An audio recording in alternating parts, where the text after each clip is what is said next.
जता पनि आज म एक्सिडेन्ट भएको मात्रै देखिरहेको छु है। यहाँ पनि एउटा गाडी यसरी पल्टिरहेको रहेछ। हिजो हाम्रो त्यो बाइकको एक्सिडेन्ट भएको भन्दा अलिकति माथिपट्टि पनि एउटा गाडी एक्सिडेन्ट भइरहेको देखेर चाहिँ एकदम किन गाडीहरू धेरै एक्सिडेन्ट भइरहेछ। सबै साथीहरूलाई फेरि पनि मेरो नयाँ भ्लगमा स्वागत छ है। हिजो पनि माथि सिद्धबाट यो मूलघाटसम्म आएको थिएँ। त्यही भएर मैले यो सिद्ध र मूलघाट बिचको मैले भिडियो आज खिचिनँ। आज म राजारानी जाँदैछु एउटा सानो काम विशेषले। दाइ अगाडि हुनुहुन्छ। त्यही भएर म धनकुटा हिजो भेरेटा मूलघाटसम्म मैले भिडियो खिचेको थिएँ। त्यही भएर मैले यहाँसम्मको खिचेको थिइनँ। मैले यहाँदेखिको मात्रै यहाँदेखि उताको आज भिडियो खिचेर तपाईँहरूलाई सानो यसो देखाउँ भन्दैछु। च्यानलमा नयाँ हुनुहुन्छ भने चाहिँ मलाई सब्सक्राइब गरेर सपोर्ट गरिदिनु होला। सेयर लाइक कमेन्ट गर्नु चाहिँ नबिर्सिनु होला है त साथीहरू।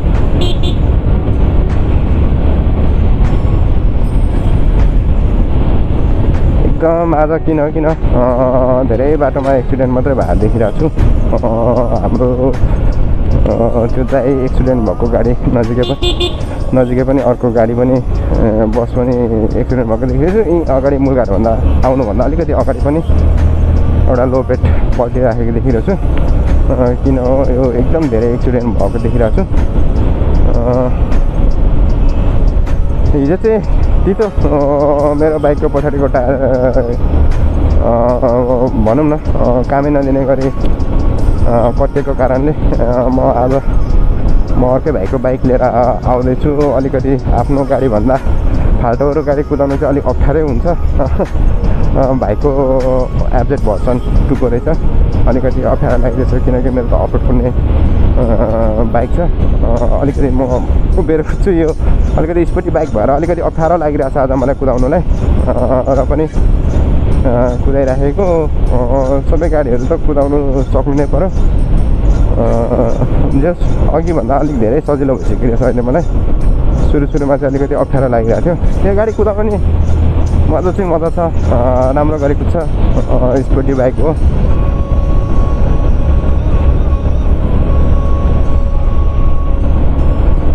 तर किन मेरो अफरोडिङ बाइक भएर होला उसको अगाडि अलिकति स्लो गर्ने बित्तिकै किन गाडी आफै हल्लिए जस्तो लागिरहेछ। त्यस्तो प्रब्लम त छैन होला र पनि मलाई चाहिँ त्यस्तो फिल भइरहेछ। हल्लिए जस्तो फिल भइरहेछ। तर अलिकति स्पिडमा जाँदाखेरि चाहिँ गाडी ठिकै छ। लगभग एफजेडको पहिले मैले अरू गाडी कुदाएको थिएँ। भर्सन 2 चाहिँ खासै त्यति कुदाएको थिएन। त्यति मोडल चाहिँ खासै मन पर्दैन। तर जे होस् कुदाउँदा चाहिँ ठिक रहेछ गाडी।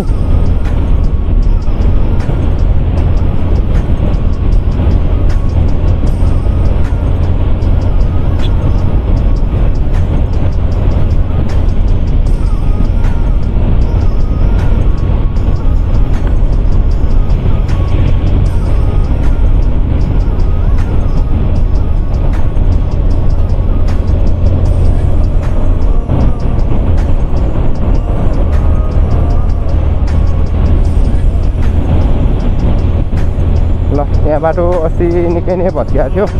अहिले चाहिँ राम्रो बनाइसक्नु भएछ। सजिलो भएछ। निकै भयो। यहाँ चाहिँ बर्खामा धेरै माथिबाट पनि माटो बगेर आउने तलतिरबाट पनि कटान हुने धेरै हुन्छ र त्यही भएर बाटो जहिले यहाँ बिग्रिरहेको हुन्छ। तर अहिले चाहिँ फेरि निर्माण कार्य पुरा गरिसक्नु भएको रहेछ।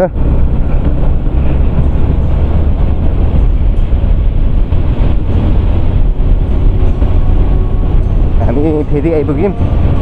अब यहाँदेखि अगाडि घन्टेबाट सिम्सोदेखि माथि हामी नमस्ते झर्ना हुँदै भेरेटारदेखि हामी अगाडि नाम्चे बजार हुँदै हामी आज राजारानीसम्म हामी एउटा सानो यो कृषि औजारको टेन्डरको लागि हामी जाँदैछौँ। लगभग तपाईँहरूले म राजारानीको आज तालहरूसम्मको सबै भिडियो बनाएर देखाइदिन्छु। लगभग भिडियो चाहिँ नकाटिकन अन्तिमसम्म हेर्नु होला। हलामे टायर आइपुग्यौँ हामी। हाम्रो माथि हामी पाहाडमा बस्ने मान्छेले चाहिँ एकदम गर्मी छ यहाँ। यत्रो बाइकमा कुदा पनि गर्मी लागिरहेछ। अलिकति 4-5 दिन भयो मलाई चिसो लागिरहेछ। त्यही भएर म बाक्लो लुगा लगाएर हिँडिरहेको छु। गर्मी चाहिँ गर्मी भइरहेछ।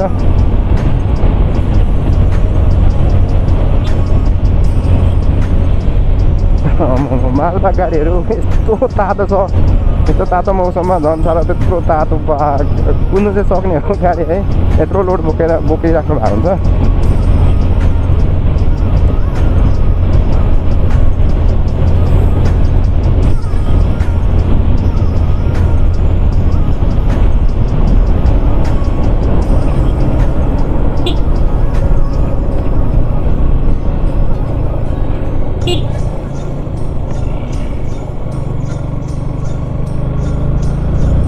ल म अब सिमसादेखि उकालो लाग्यो है त। अब हामी उकालो भेटासम्म जान्छौँ। त्यहाँदेखि हामी पूर्व मोडेर हामी आफ्नो गन्तव्यतिर लाग्छौँ है त।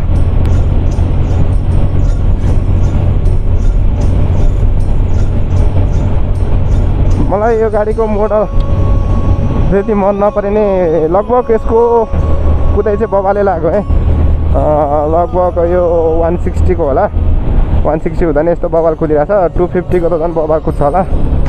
मैले हिजो एउटा चाहिँ कुदाएको थिएँ, तर यसरी मैले खुल्ला हाइवेमा कुदाउनु पाएको थिइनँ।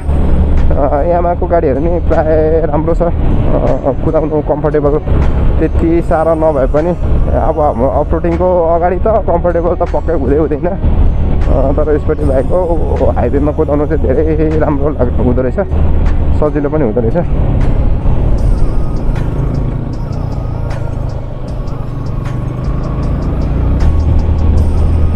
म सिमसादेखि अलिकति माथि लगभग नमस्ते झरनाको आसपास आइपुगिसकेँ। अब अहिले हामी कार्य व्यस्तताको गर्दाखेरि हामी काममा बाहिर निस्केको छौँ। त्यही भएर हामी नमस्ते झरनाहरूको भिडियो बनाएर चाहिँ हाल्नु सक्दैनौँ। किनकि हामी अफिसमा जानुपर्ने हुन्छ। अफिस टाइमदेखि ढिलो भयो भने हामीलाई भरे अप्ठ्यारो हुन्छ। त्यही अहिले हामी सुसिरहन्छौँ। म तपाईँहरूलाई कुनै दिन यहाँको नमस्ते झरनाको पनि भिडियो लिएर म तपाईँहरूको अगाडि अवश्य आउँछु। किनकि म यो ठाउँमा भनेको हिँडिरहेको छु। कुनै टाइम तपाईँलाई अरे यसो भ्याउने अथवा चाहिँ खुल्ला तपाईँहरूलाई मजाले घुमाएर देखाउने गरेको टाइम भएको बेला म तपाईँहरूलाई एउटा भिडियो बनाएर त्यहाँको पनि देखाउँछु है त। म नमस्ते झरना आइपुगेँ। नमस्ते झरना धेरैजना आइसक्नु भएको छ होला। यहीँ वरिपरिको बाहिरको सबै मान्छे पनि आइपुग्नु भएकै ठाउँ हो यो। यहाँदेखि भित्र जानुपर्छ। कुनै दिन म तपाईँहरूले यहाँको फुल्ली भिडियो बनाएर देखाइदिन्छु है त। ल मैले जहिले भेट्न अरे यहाँ आइपुग्नु पर्छ। अब लगभग हामी सँगै जान्छौँ। ल हामी चारखोले गोलाइ आइपुग्यौँ। एकदम दुर्घटनाग्रस्त क्षेत्र यहाँ पनि धेरै दुर्घटना हुन्छ। माथिदेखि भिरालो बाटो छ। एकदम साँघुरो मोड छ। त्यही भएर अलिकति गाह्रो छ। राम्रो छ यहाँ। ठुल्ठुलो भित्र पहिले एकचोटि यहाँ लगभग ठ्याक्कै मलाई थाहा भएन कति सालको भुइँचालोमा हो। यहाँनिर ढुङ्गा लडेर बाटो नै निकै बेर अवरुद्ध भएको थियो। त्यतिखेर हाम्रोतिर पनि धेरै असर परेको थियो। यहाँनिर ढुङ्गा खसेको थियो त्यतिखेर। ल बबाल यो बाइकको पनि पर्फर्मेन्स त्यतिको ठिकै लाग्यो। तर हामी 250 कुदाउनेलाई त अलिकति कम्ती नै हुनु चाहिँ होइन। र पनि 160 भएर यतिको राम्रो कुदिरहेको छ गाडी। मलाई चाहिँ ठिक लाग्यो।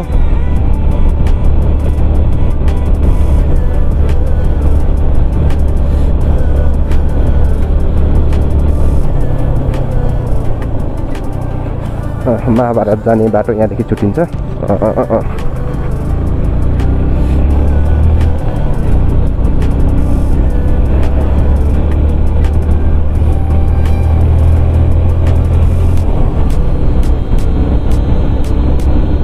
अस्तिको चोटि आउँदा त एकदम सुक्खा थियो यताउति। अहिले त अब यो पानी पनि पऱ्यो एक दुईचोटि। सबै बोटतिर हरियाली भएको रहेछ। राम्रो देखिरहेछ।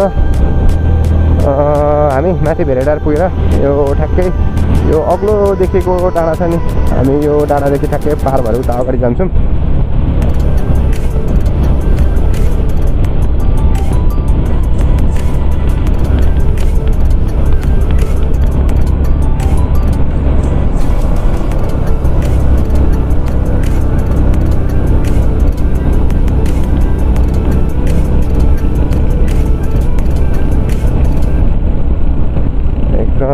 अप्ठ्यारो भए पनि बाटो रमणीय खालको छ यताको।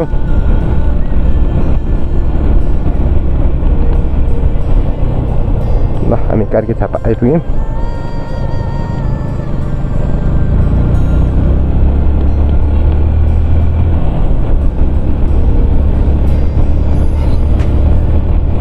$1982 क्याफे है, बाटो बाटो होटल क्याफेहरू थुप्रो खोल्नु भएको छ। साह्रै रमाइलो ठाउँहरू छ यताउति। पारिपट्टि सबै हरियाली, यता यस्तो छ दुईतिर रकको बिचमा बाटो छ, रमाइलो खालको छ। हामी भेरेटार आइपुग्यौँ।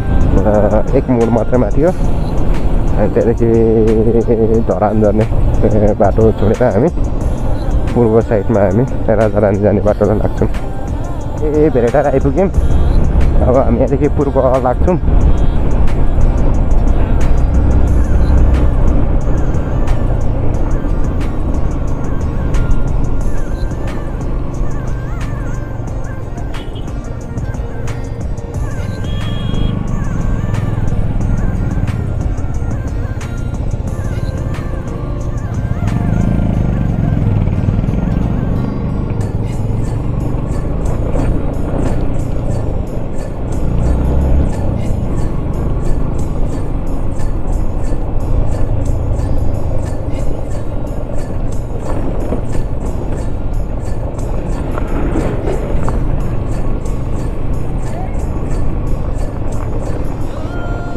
भेरेटारमा यहाँ एउटा मन्दिर जस्तो राम्रो पार्क पनि बनाएको छ। यहाँनिर पहिले यो भेडा र त्यो सिंहको शालिग थिएन, अहिले थप्नु भएको रहेछ। पर्यटकीय स्थलले राम्रो छ भेरेटार पनि। पर्यटकहरू आइराख्नुहुन्छ यहाँ। तर बाटो चाहिँ एकदम यस्तो छ, धुलोदार बाटोमा जानुपर्छ। मैले मास्क लगाउनु पनि बिर्सिरहेको रहेछु।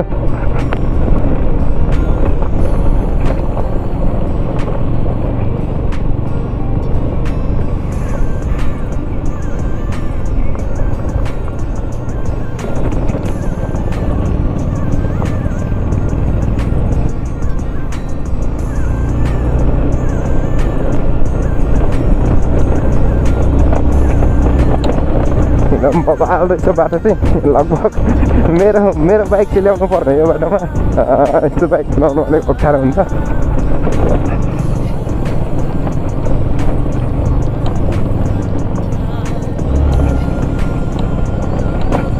अगाडि गाडी जाँदैछ जस्तो छ, एकदम धुलो उडाइदिइरहेको छ। बाटो पनि साँघुरो छ, अप्ठ्यारो छ बाटो।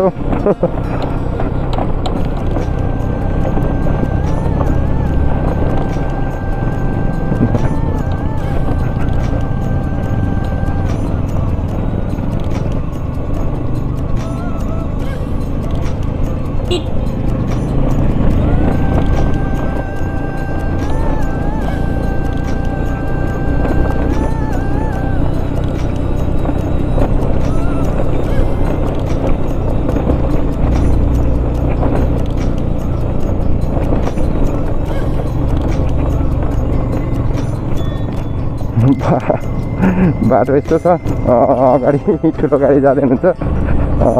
केही नै नराख्ने गरी धुलो उडाएर अब हामी कसरी अगाडि जानु, गाह्रो चाहिँ गाह्रो छ। बाटो उस्तै छ, टिफो रहेछ फेरि।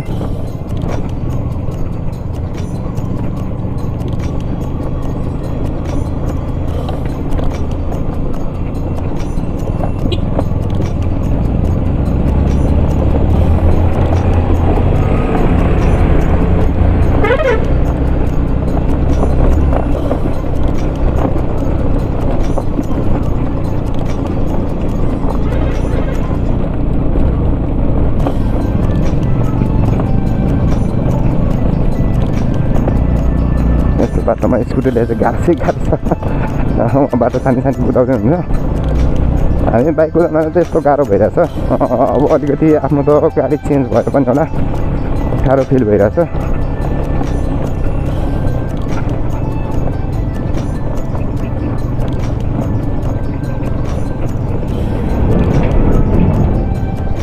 पहिले नै म एक दुईचोटि अब चाहिँ बरु यो बाटो निकै राम्रो थियो, अहिले सबै भत्किसकेको रहेछ। लगभग नेपालको के भनौँ बाटोहरू निर्माण गर्दा पनि खासै भविष्यसम्मको लागि हुने गरेको हुँदैन। त्यही भएर अलिकति छिटो भत्किहाल्ने गर्छ। ल अघि पारिपट्टिबाट म त्यो डाँडादेखि जान्छु भन्दाखेरि हामी त्यो डाँडा लिएर आइपुग्यौँ। यहाँदेखि भेरेटार राम्रो देखिन्छ। यहाँबाट चाहिँ भेरेटार राम्रो देखिन्छ। हामी अघि यता तल यतापट्टिबाट आएको, यहाँदेखि भेरेटार त्यहाँ हुँदै यता आएको हामी। दाइ निकै अगाडि निस्किसक्नु भएको छ। म चाहिँ अलिकति पछाडि परेँ, मास्क लगाउन रोके पनि सँगसँगै जाँदाखेरि अलिकति धेर धुलो पनि हुन्छ। त्यही भएर म अलिकति ब्याक सरेको। मलाई यो बाइक अलिक अफरोडको लागि चाहिँ त्यति कम्फर्टेबल लागेन, अलिकति कुदाउनु अप्ठ्यारो लागिरहेछ। हामी नाम्चे बजार आइपुग्यौँ।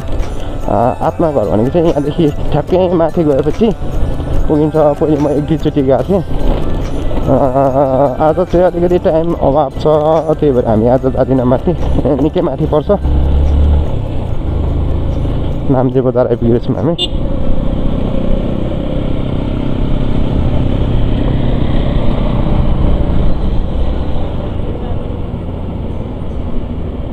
एकदम बाटो साँघुरो छ। एउटा ठुलो गाडी गएपछि यहाँ चाहिँ बाइकले क्रस गर्नु पनि गाह्रो छ।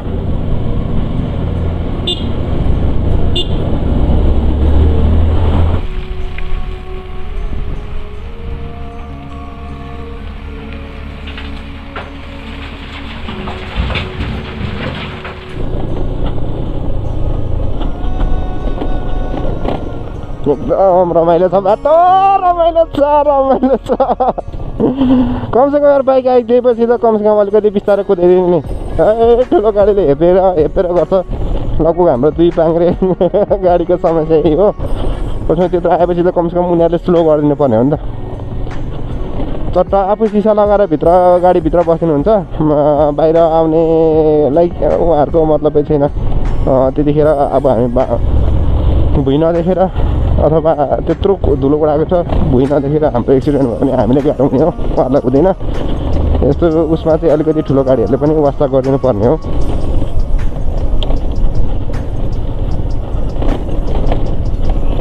एकदम खतरा ठाउँ छ बाटो बनाएको। त्यही भएर पनि यहाँको बाटो धेरै भत्किएको छ। हेर्दै डेन्जर छ। यस्तो अप्ठ्यारो ठाउँमा छ बाटो।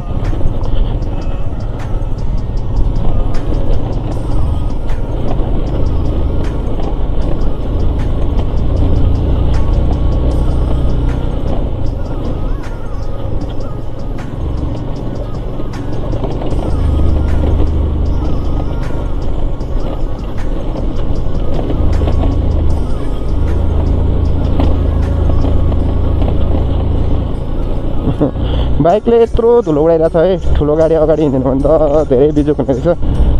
पछाडि केही नै नदेखिने गरी धुलो उडिरहेको छ।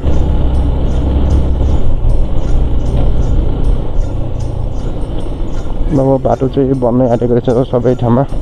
पहिले सबैभन्दा सुरुमा म यो बाटोमा आउँदाखेरि अझै पनि थाहा छ, यो बाटोमा एउटा ठुलो गाडी आउँदाखेरि बाइक पनि परैदेखि साइडतिर बस्नुपर्ने अवस्था पनि थियो। अहिले चाहिँ अलिकति खुला छ। लगभग यस्तै थियो बाटो त्यतिखेर।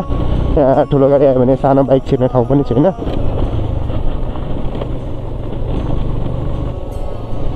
हेर्नु त साँघुरो छ बाटो है।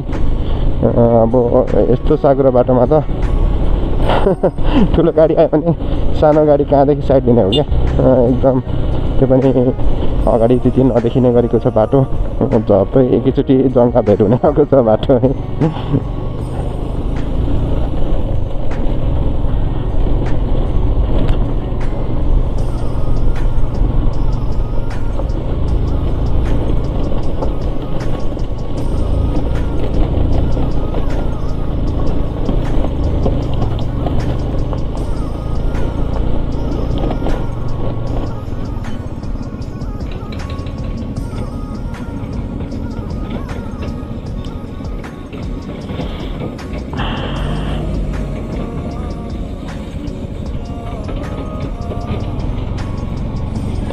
एकदम विकास निर्माणको काम चाहिँ भइरहेको छ यहाँ। एकदम यता पनि कस्तो डेन्जर छ।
चारपाङ्रे गाडीहरूले चाहिँ प्रायः गरी यसरी पेलेर कुदाइराखेको देख्छु म जतै पनि। प्रायः गरी धेरै ठाउँतिर रङ साइडबाट एक्सिडेन्ट हुँदा पनि यस्तै सानो गाडीहरूले पेलेर एक्सिडेन्ट भएको म धेरै देखिरहेको हुन्छु। कमसेकम एउटा आफू पनि एउटा चालक भएपछि कमसेकम अर्को चालकको के हो त्यो मर्म बुझिदिने गर्नुपर्छ क्या।